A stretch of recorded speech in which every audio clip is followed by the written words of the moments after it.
नमस्कार। यूट्यूब मंच पर सबका स्वागत है।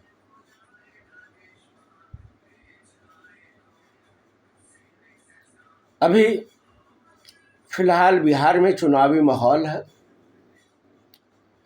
पहला चरण का चुनाव संपन्न हो गया है और पहले चरण के चुनाव में लगभग 65% मतदान हुआ, यानी मतदान सफल रहा। मतदान में ज़्यादा से ज़्यादा लोगों ने बढ़ चढ़कर हिस्सा लिया, लेकिन मतदान में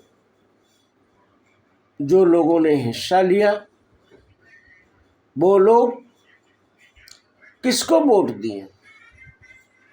क्या वो लोग जदयू को वोट दिए? क्या वो लोग भाजपा को वोट दिए? क्या वो लोग राजद को वोट दिए? क्या वो लोग वामपंथी विचारधारा से प्रेरित होकर वोट दिए? इसकी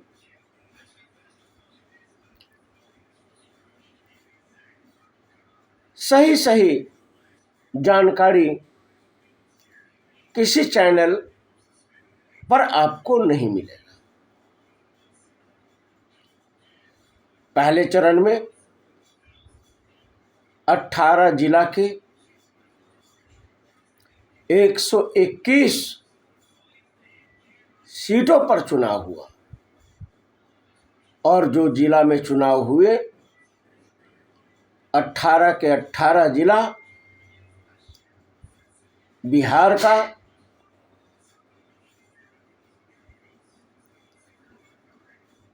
अपने आप में अलग मिजाज रखने वाला जिला। तो चलिए सबसे पहले बात करते हैं कि कहाँ कहाँ सबसे ज़्यादा उम्मीदवार थे और कहाँ पे सबसे कम उम्मीदवार थे। तो बिहार के 2 सीटों पर मुजफ्फरपुर और कुढ़नी में लग 20-20 उम्मीदवार थे और सबसे कम उम्मीदवार 3 विधानसभा क्षेत्र में भोरे, पलवत्ता और अलौली विधानसभा में 5-5 उम्मीदवार मैदान में थे। जो चुनाव हुआ 121 सीटों पर, वहाँ 25 सीटों पर भाजपा और आरजेडी का मुकाबला है।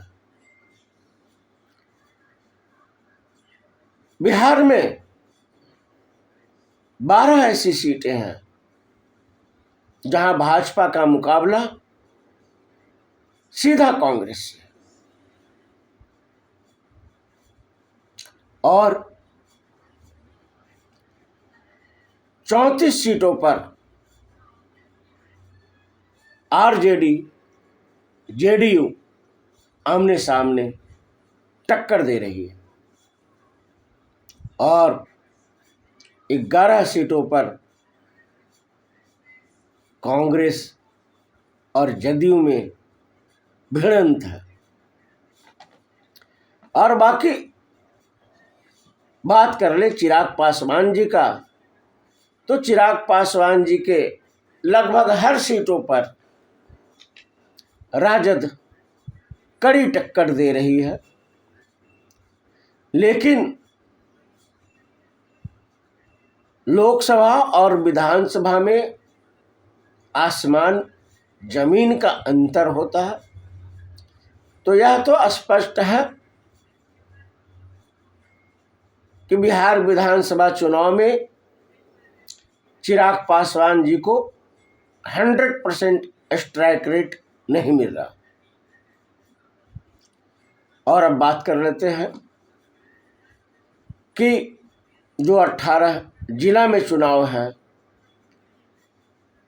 वीडियो थोड़ी लंबी हो जाएगी अगर हर जिला के हर सीट पर चर्चा की जाए। लेकिन चलिए कुछ जगहों पे विस्तार से चर्चा करते हैं। और सबसे पहले चुनाव की चर्चा बिहार के मुख्यमंत्री के गृह क्षेत्र नालंदा से करते हैं। तो हर बार की तरह इस बार भी नालंदा नीतीश का, मेरा मतलब है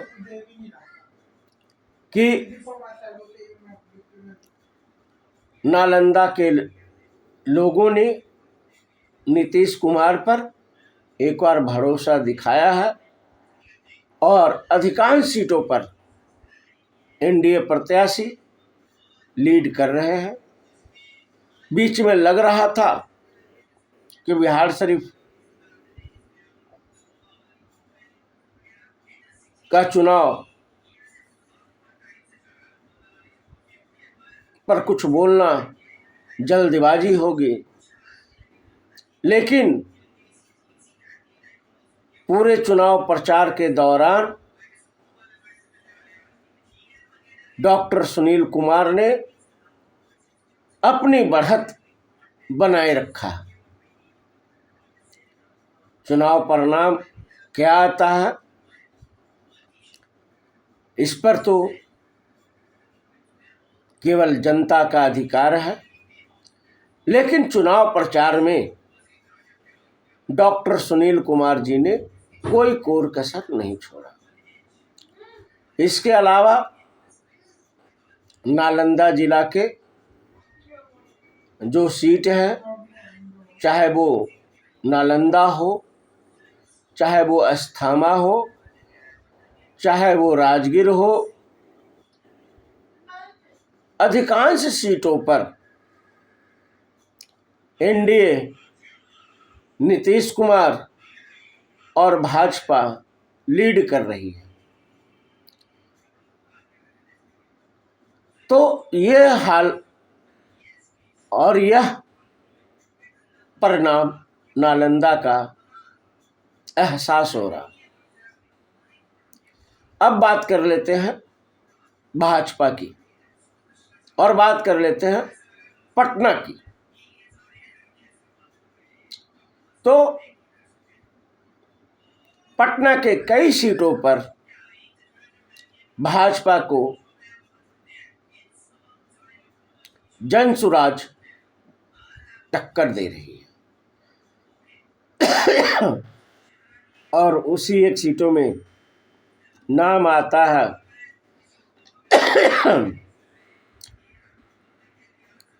पटना के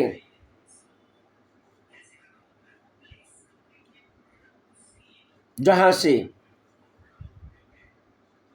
मास्टर साहब, जी हाँ, श्रीवास्तव जी चुनाव लड़ रहे हैं और वहां पे जनसुराज भाजपा को मजबूत टक्कर दे रही है। वहीं पटना जिला में फतुहा का सीट आरजेडी के झोले में जाता दिख रहा और मोकामा का जो स्थिति है उसके बारे में केवल एक लाइन कहा जा सकता है कि इस चुनाव में मुकाबला कांटे का है, लेकिन प्रतीत हो रहा कि हर बार की तरह इस बार भी मोकामा से अनंत सिंह अपना वर्चस्व बनाए रखेंगे। तो अभी हमने चर्चा किया नीतीश के नालंदा और बीजेपी के पटना। तो पटना के कई सीटों पर बीजेपी को टक्कर मिल रही है। और अब हम बात कर लेते हैं प्रथम चरण के चुनाव के बाद जनता के रुझान के बारे में। तो प्रथम चरण के चुनाव संपन्न होने के बाद ऐसा प्रतीत हो रहा है कि बिहार नीतीश का और नीतीश बिहार का है। यानी प्रथम चरण के चुनाव के बाद नीतीश कुमार बड़े भैया बन गया। और जो खेला 2020 में जदयू के साथ हुआ था, नीतीश कुमार ने वही खेला इस बार भाजपा के साथ कर दिया। यही कारण है कि अधिकांश सीटों पर भाजपा को कड़ी टक्कर मिल रही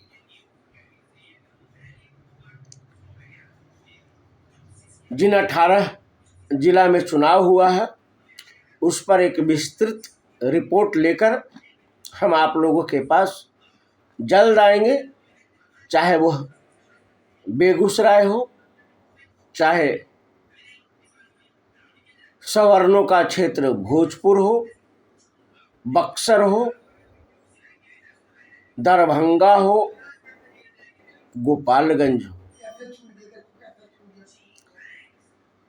किस जिला में किसका दबदबा है, इसके लिए आप लोगों को अगले वीडियो का इंतज़ार पड़ेगा।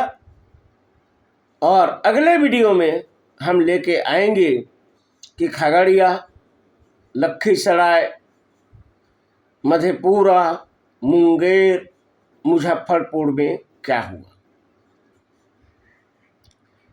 सहरसा, समस्तीपुर, सारण, सिवान, शेखपुरा और वैशाली के किस जिला के कितने सीट पर किसका दबदबा है, इसका विस्तृत से हम लोग चर्चा करेंगे। लेकिन पूरे चुनाव में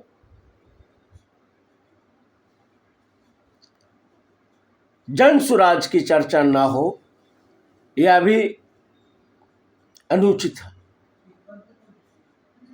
बिहार के कई सीटों पर जनसुराज के प्रत्याशी मजबूती के साथ भाजपा को टक्कर दे रही है।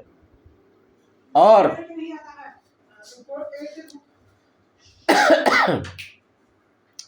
ऐसा लग रहा है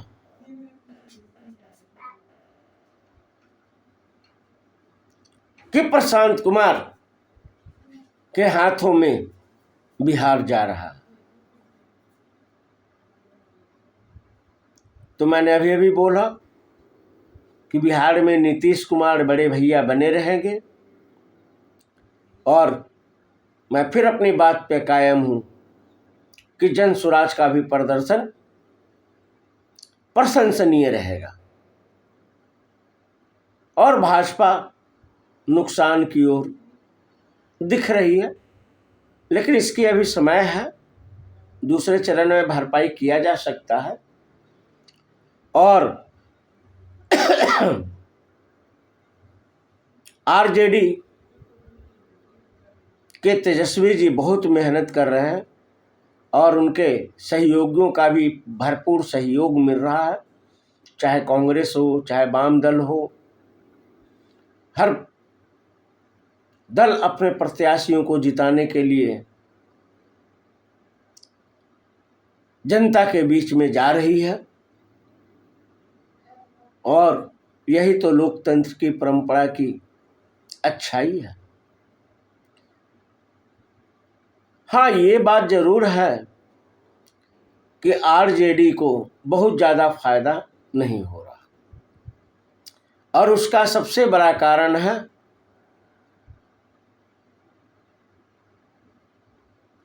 तेज प्रताप जी और तेजस्वी जी को अलग अलग चुनाव लड़ने की प्रयास करना। हाँ, ये राजनीति का एक हिस्सा हो सकता है कि अगर एक भाई हार रहे हैं तो दूसरे भाई बीजेपी से मिले रहो, ताकि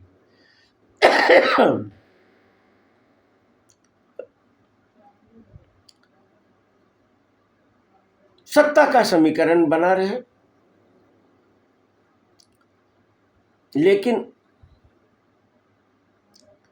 ऐसा प्रतीत हो रहा है कि तेज प्रताप तो अपनी प्रतिष्ठा बचाने में सफल हैं, लेकिन तेजस्वी जी को ज़्यादा मेहनत करने की ज़रूरत है दूसरे चरण में। और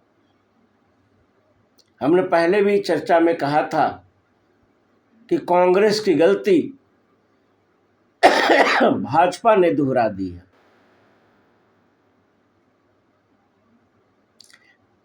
– 2024 में कांग्रेस ने भी एक गलती किया था कि नीतीश जी को प्रधानमंत्री कैंडिडेट घोषित नहीं किया।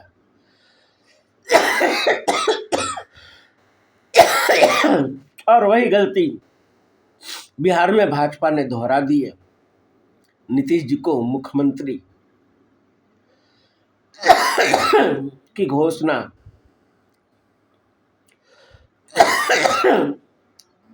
पहले की तरह नहीं कर रही है।